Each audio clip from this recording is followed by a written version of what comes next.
لیلۃ القدر اپنے دامن میں اتنی رحمتیں رکھتی ہیں کہ اس امت کے سارے گناہ گاروں کی بخشش کے لیے کافی ہے۔ اس رات میں روح الامی اترتے ہیں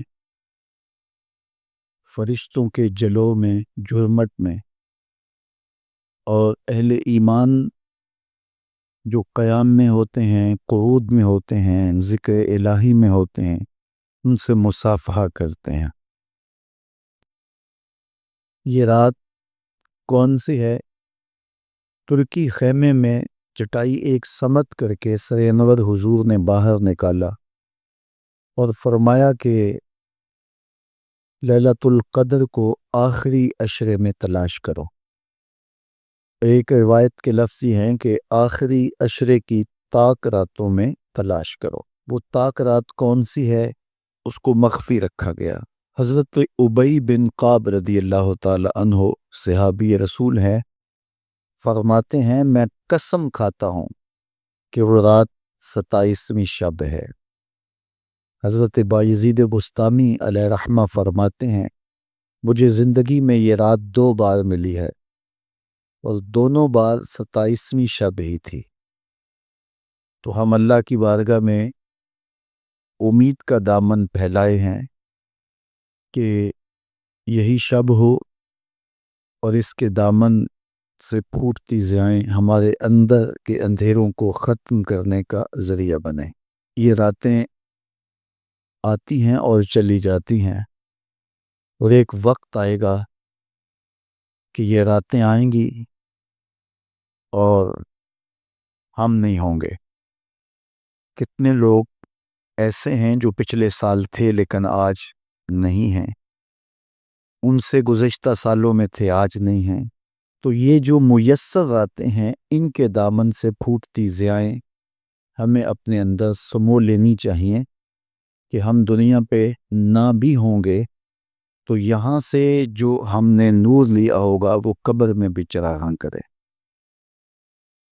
باطن کی روشنی، اندر کے اجالے اور روح کا چراغاں اس رات کے دامن سے لیا جا سکتا ہے۔ حضور علیہ السلام رمضان المبارک کے آخری عشرے میں کثرت کے ساتھ عبادت کرتے تھے۔ حضرت سیدہ عائشہ رضی اللہ تعالی عنہا فرماتی ہیں کہ حضور کمر بستہ ہو جاتے اور اپنا تہ بند کس کے باندھ لیتے، خود بھی جاگتے اور اہل خانہ کو بھی بیدار رکھتے۔ یہ ایک رات 1000 مہینے کی عبادتوں سے افضل، بہتر اور بھاری ہے۔ تو اس امت کو جب اتنا نوازا گیا ہے کہ ایک ایک رات اتنی برکتوں کی حامل عطا ہوئی ہے، تو پھر ہمیں بہت زیادہ کوشش کر کے برکتیں سمیٹ لینی چاہیے تاکہ جب ہم اس دنیا سے جائیں تو ہمارے پاس ایک بہت بڑا روشنیوں کا ذخیرہ ہو جو ہماری قبر میں بھی چراغاں کرے، حشر میں بھی روشنی دے، اور ہمیں کہیں بھی اندھیروں کا سامنا نہ کرنا پڑے، چونکہ روشنیاں تو ہم نے یہاں سے لے کے جانی ہیں۔ تو میں اللہ کی بارگاہ میں آپ سب کے لیے دعا گو ہوں، آپ میرے لیے دعا گو ہیں کہ اس شب نور کی برکتیں ہمیں نصیب ہوں۔ حضور نے ارشاد فرمایا جس نے لیلۃ القدر میں قیام کیا ایمان اور محاسبہ نفس کے ساتھ، اللہ اس کے پچھلے سارے گناہ معاف فرما دیتا ہے۔ ام المومنین سیدہ عائشہ رضی اللہ تعالیٰ عنہا فرماتی ہیں کہ میں نے عرض کی اے اللہ کے محبوب صلی اللہ علیہ وسلم، اگر میں لیلۃ القدر کو پا لوں تو مجھے پھر کیا دعا مانگنا چاہیے؟